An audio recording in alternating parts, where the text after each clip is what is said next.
साई recording studio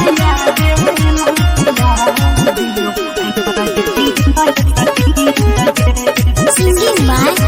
Roshanlal Yadav. गरम छोरा करे नहीं तंग तनी करे दही तो आराम रे ये बाबू बुझे रे चुए छे पसेना नहीं हक छही बिना देह करे न छे हमर काम रे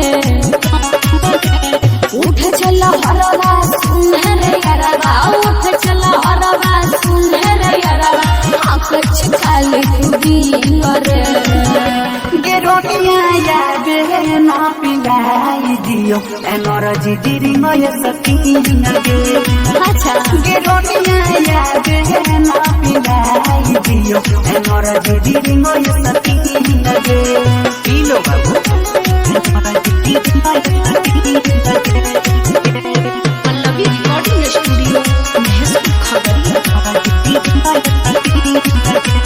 हाँ झूठो के बहाना छोड़ा कर छही रोज रे कहियो पी लैले नहीं मजा गुल कोज रे कहियो निकले चल जिठी होइले ना कहले यूजा फायदा वाला मोइदा गे नीचा गुफा ऊपर फूफा बनला रहता कायदा गे ऊपर से नीचे छुए ठप ठप पानी ऊपर से नीचे छुए ठप ठप पानी गेले पूरा देह भीज रे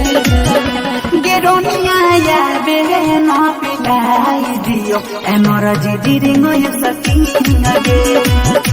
गे रोनिया याबे ना पिलाई दियो एनर्जी दिरी मय सकीन गे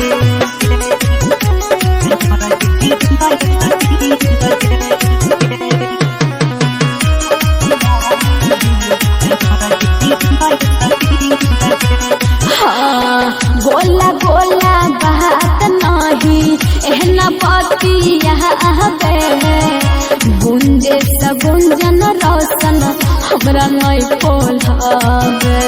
ये दादा सुन हाँ हे गई सोनी गुडू राजा जोरे कोडे नहीं हंगामा जल दिल खाबे साजी वाला पंचनामा हाँ धरे अकबारी नहीं मन पनिया रे धरे अकबारी नहीं मन पनिया खाली छहिना बकती रे गे रोनिया याबे ना पिलाई दियो एनर्जी दिरी मय सकीन गे गे रोनिया याबे ना पिलाई दियो एनर्जी दिरी मय सकीन गे।